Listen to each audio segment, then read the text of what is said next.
okay? Stop what you're doing and pay very close attention to what I'm about to tell you, because what happened this week is not being covered anywhere in mainstream media. And it is the single most important piece of information about this war that exists right now. The White House went on camera and announced, and I'm quoting directly, that Iran's ballistic missile capacity is functionally destroyed, their exact words. Complete and total aerial dominance over Iran.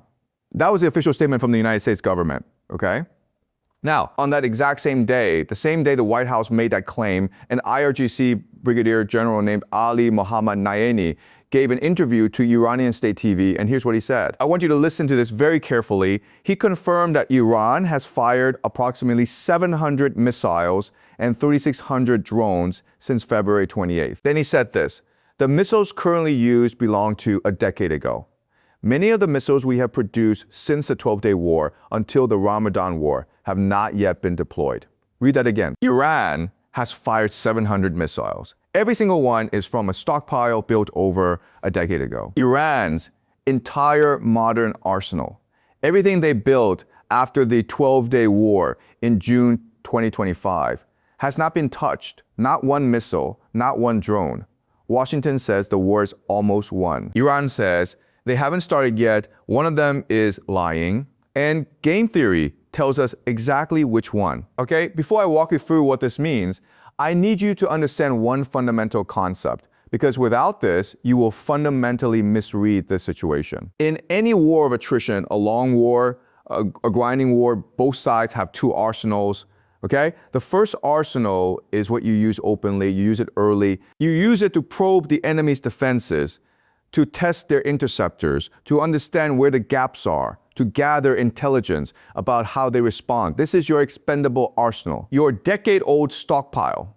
The second arsenal is what you save. You save it for the moment when the enemy has exhausted itself, when their interceptors are depleted, when their political will is cracking. And then you use your real weapons, your newer, more precise, more destructive weapons, at exactly the moment when the enemy cannot stop them, okay? This is not a theory. This is how every major military power in history has fought a war of attrition.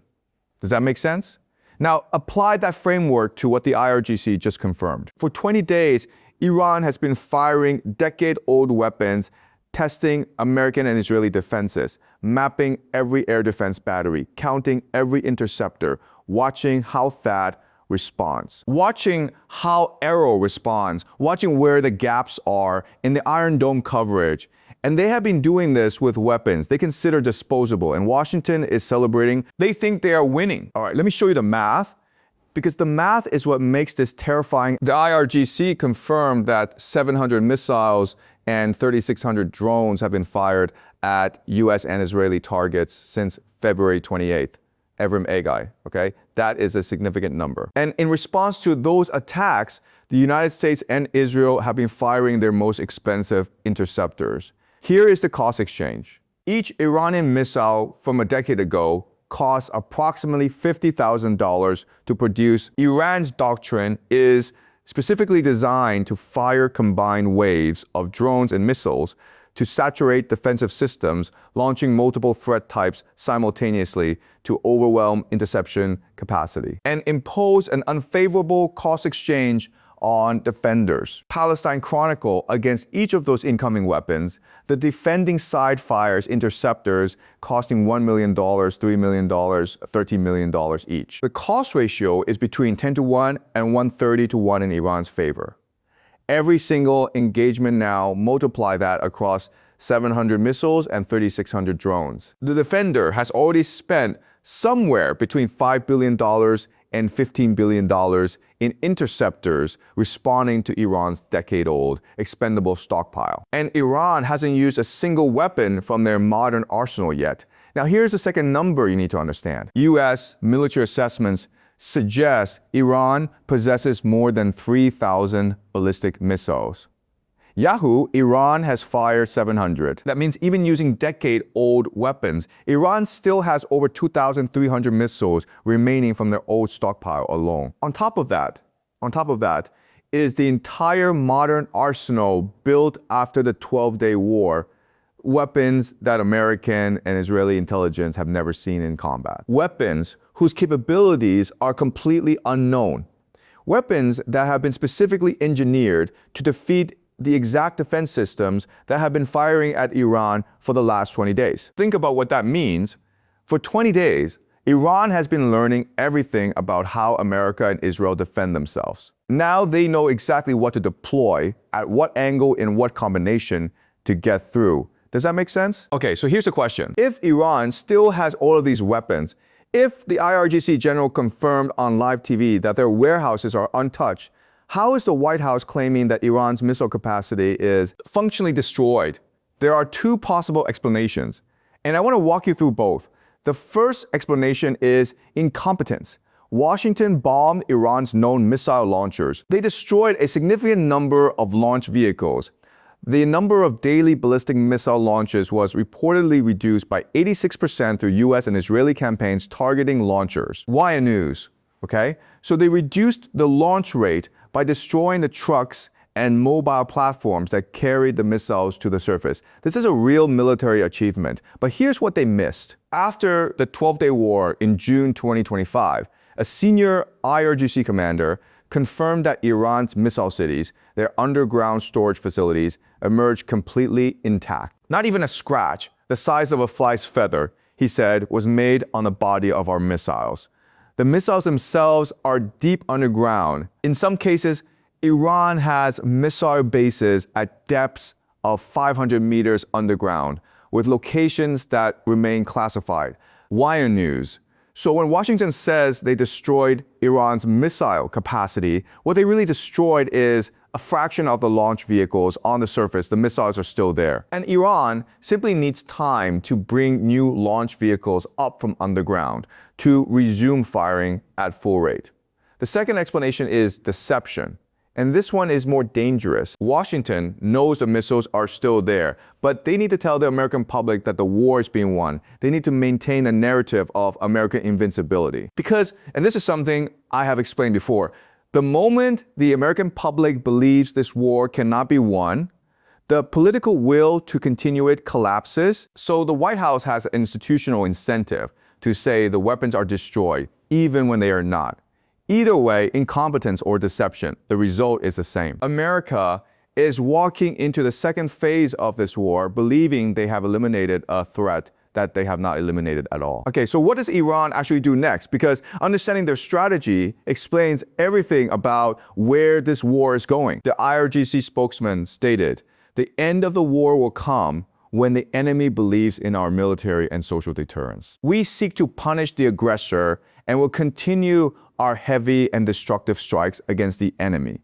Every Magu, read that statement carefully. When the enemy believes in our deterrence, Iran is not trying to destroy the American military. They are trying to destroy the American belief that they can win this war at an affordable cost. That is a completely different objective, and it requires a completely different strategy. Phase one of Iran's strategy was exactly what we have seen for 20 days. Use decade-old missiles, except American bombs falling on Iran, except the infrastructure damage, demonstrate that Iran can absorb American military strikes and keep fighting. Show the world, and more importantly, show the American public that America has been bombing Iran for 3 weeks, and Iran is still standing, still firing, still functioning. The IRGC confirmed that after senior commanders were killed and nuclear facilities were struck, logically, the country should have suffered both political collapse and military collapse.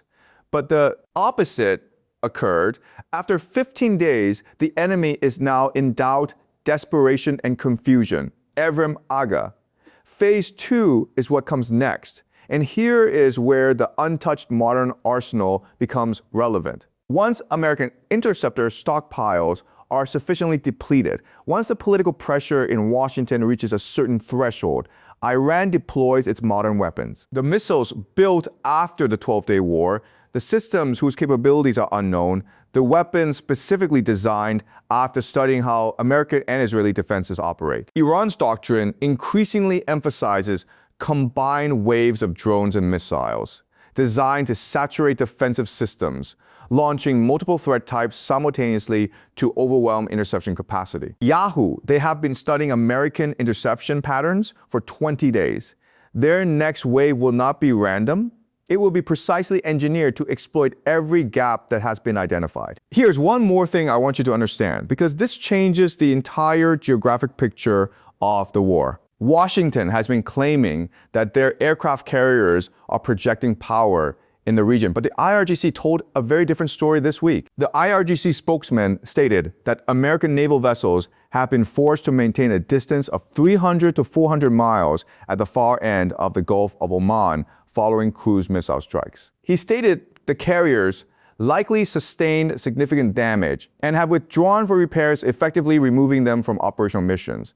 Even Aga, think about what that means geographically. The Strait of Hormuz, the waterway that controls 20% of the world's oil, is at the entrance to the Persian Gulf. If American carriers are 300 to 400 miles away in the Gulf of Oman, they are not in a position to protect Gulf oil infrastructure. They are not in a position to escort tankers. They are not in a position to prevent Iran from closing the strait.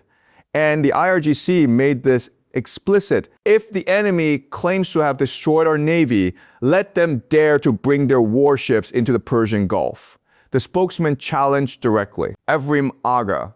That is not the statement of a military that has been defeated. That is a direct challenge to the United States in public to prove their claims. And as of today, no American carrier has entered the Persian Gulf. Okay, so let me bring this together. Here is exactly what we know. Iran has fired 700 missiles and 3,600 drones in 20 days. Every single weapon was from a stockpile built a decade ago. Iran's modern arsenal.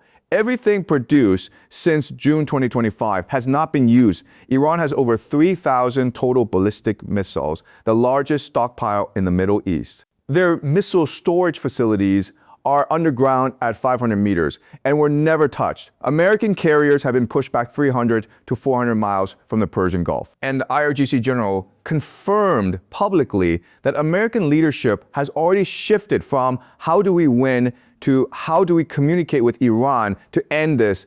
Washington says the war is almost over. Iran says the real war has not started yet. Now, I want you to think about something. If this is what Iran can do with weapons built a decade ago, if this is the level of disruption Iran achieved before using a single modern missile, what happens when they decide to use the real arsenal? That is not a hypothetical question. That is the question that every military analyst in Washington, London, and Tel Aviv is sitting with right now. And the fact that nobody in mainstream media is asking it, the fact that this IRGC confirmation has been largely ignored, tells you everything about the gap between what the public is being told and what is actually happening. If you understand the game theory of what I just explained, you now understand this war better than most people in powerful positions who are supposed to be managing it. Think about that carefully.